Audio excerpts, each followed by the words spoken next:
Hello दोस्तों, हम इस बार आपको ऐसी कहानी सुनाने वाले हैं जिसको सुनकर आपका रूह कांप जाएगा। ये की हकीकत की कहानी है। हम शुरू करते हैं।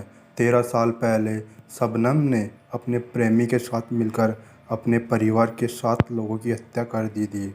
इसकी वजह से उसको इसी साल फांसी भी होएगी।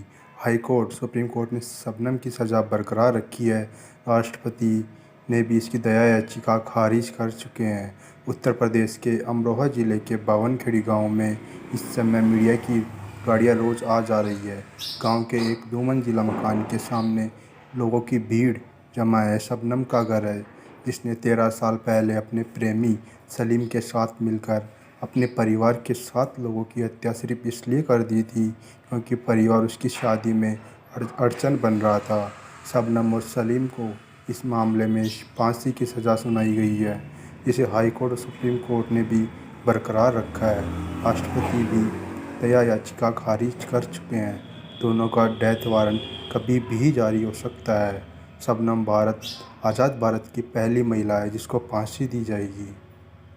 इन्हीं सब शबनम आज़ाद भारत की पहली महिला जिसको फांसी दी जाएगी।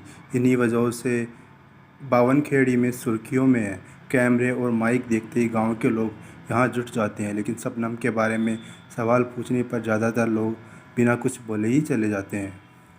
आखिर हुआ क्या था उस दिन जिस वजह से शबनम और सलीम को फांसी दी जाएगी?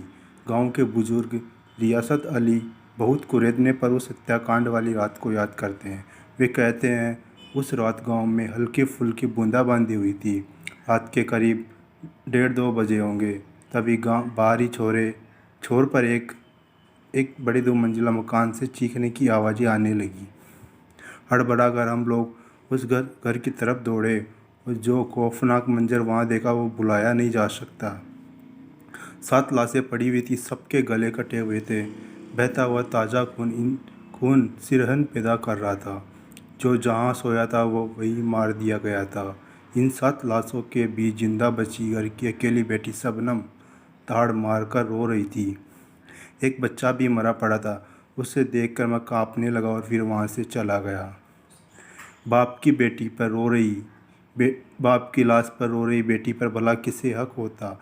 शबनम के चाचा सत्तार अली कहते हैं कि जब हम पहुँचे तो शबनम चिल्ला रही थी, मेरे पापा को काट दिया, हाय रे, सबको मार डाला, मेरे भाभी भतीजे सबको मार डाला।